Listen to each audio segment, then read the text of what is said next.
Hey, so in class today, we talked about the populace, we talked about the gold standard, we talked about the money supply, and I was like, this is a lot of information. Wouldn't it be nice to have a way to keep track of it all? And then the bell rang. So I wanted to sort of pick up where we left off. So going back to my notes, hopefully you can now see this. Can I see it? There we go. Um, don't pause. Resume share. There we go. So I want to just talk a little bit about the populace and about the connection between the populist sort of political movement and the children's book, The Wonderful Wizard of Oz. So as I said in class, The Wizard of Oz is published in 1900. L. Frank Baum is from Chicago. There's actually an Oz Park, kind of near the DePaul campus. It's at like I don't know, it's by the DePaul campus, just a little bit north of there, where they have like statues to the different characters. So there's, some hometown pride here. And when he published this book, Baum said what his intention was to create what felt like a wholly American fairy tale, right? So not a fairy tale that was borrowing from Brothers Grimm or some sort of other older European tradition, but something that felt unique to the American experience. And that's kind of how The Wizard of Oz was understood for many, many years. In the 1960s, a US history teacher, he was teaching maybe this book or the populist movement, I'm not 100% sure, wrote kind of a thesis about how this book is really tied to a lot of the political developments of the late 1800s, kind of leading up to about the year 1900. This has been debated, but I think it's kind of some cool connections. And if you're at all familiar with Wizard of Oz, it may be a helpful way to kind of keep track of some of the ideas and key players in the populist party. So obviously, we'll just go character by character here. Obviously, the main character of Wizard of Oz is Dorothy. Dorothy is from Kansas, right? Kind of the edge of the farming frontier, the Western states. And if you think about kind of who Dorothy maybe represents in the story, as well as kind of the larger kind of allegory about American politics, Dorothy she's all of us, right? She's every man or every woman. She's an innocent Midwestern girl, and she is able to kind of see what's really going on in Oz, which we'll talk more about in a little bit. The other kind of big point of connection here around Dorothy is that in the book, we all maybe remember the movie where she has the ruby slippers, which they made red because they just popped so much more on screen for making a major color motion picture, one of the first major colorized films. But in the book, her slippers are actually made out of silver, not out of rubies.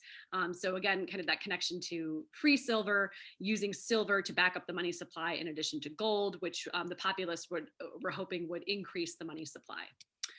Who are some of the first people who Dorothy meets after, by the way, she lands her house on the Wicked Witch of the West, who are maybe government support to railroads, maybe some of the mining interests in the West, right? All we know about the West is that the Witch of the West has been oppressing the people, right, in Munchkin land. Who are the Munchkins? They're the little people, right? They're the common people in American society, controlled by the Wicked Witch of the East. I'm getting my witches messed up. Who represented maybe the kind of Eastern moneyed interests, right? The people who were maybe more supportive of the gold standard, industrialists, bankers, people who would have stood to see their money decrease in value if they moved to the free silver. As Dorothy continues on her way, down a yellow brick road. What do you think those yellow bricks represent? One of the first other characters who she meets is the Scarecrow. It doesn't take a lot of connecting the dots here to see that, like, oh, the Scarecrow represents the farmers, right? The Western farmers who are kind of wise in their own way, but they also are naive about some of the ways of the world they're being taken advantage of. They have been forming these grange alliances and farmers alliances and mutual aid societies with the intention of impacting policies and politics at a national level, which never really took off in the late 1800s. If you think about the Scarecrow's kind of major song in the film, only they had a brain, right? If I only had a brain. And that's the thing that the Scarecrow wishes that he had in the book as well, is some more intelligence, some more understanding of what's going on. And then they come across the Tin Woodsman or the Tin Man. Again, once you're kind of seeing these connections, it doesn't take a lot of connections to be like, oh, the man made of metal who's doing a repetitive motion over and over again, chopping down a tree. Obviously, these are the dehumanized industrial workers. They have been turned into machines, right? Not only are they working in factories surrounded by machines, but they have literally become machines themselves. And what did they lose? What it will be the source of their humanity? He wants a heart, right? He's lost his ability to love. Through the de-skilling experience of working in one of these factories, um, and which he's trapped in, right? You got to work hard in order to keep your job, and he doesn't have another craft that he can succeed in. The Cowardly Lion is maybe a little bit more of a stretch, and this is a little bit of a rhyme potentially.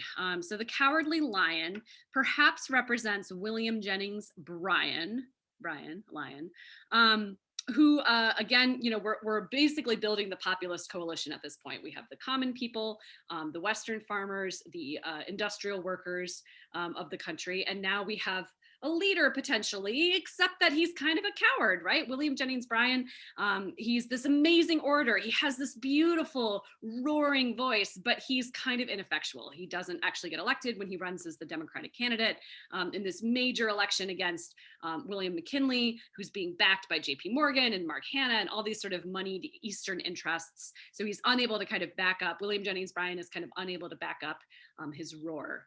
His bark is worse than his bite. If you're not convinced by any of this, let's just look at the word Oz for a second. So some other kind of imagery in here. The Emerald City, obviously green is the color of money. That's where Dorothy's going, and where she kind of reveals all the fraud taking place in the politics of this time. There's maybe an insinuation that William McKinley is the wizard himself, right? Where he's been elected, but he really, it's somebody else behind a curtain who's actually kind of controlling him. A little bit of a stretch there on that one. I've also heard connections where the cyclone that picks Dorothy up in the beginning in the first place is maybe a reference to Mary Elizabeth Lease, who was a populist leader who gave these very fiery kind of speeches and who was known as the Cyclone. So there's all sorts of connections that people have read into this parable in the 100+ years since it's been around. But let's just also talk about like the name of the book. Where would you get the name Oz from? Anywhere? Can you think of anywhere where you've seen OZ, maybe period, abbreviated? Like maybe on, I don't have an example right here, but maybe on like a can or a canister that has like a weight associated with it. The word ounce, when it's abbreviated, gets abbreviated as OZ, period. And what do you weigh gold in? Like not what is the quality of gold, which would be a carat, but what do you weigh gold in? You weigh it in ounces.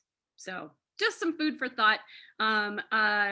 We can argue, if you want, about whether or not we should really read The Wizard of Oz this way, but I think it's kind of a fun way to remember some of the highlights of the populist movement.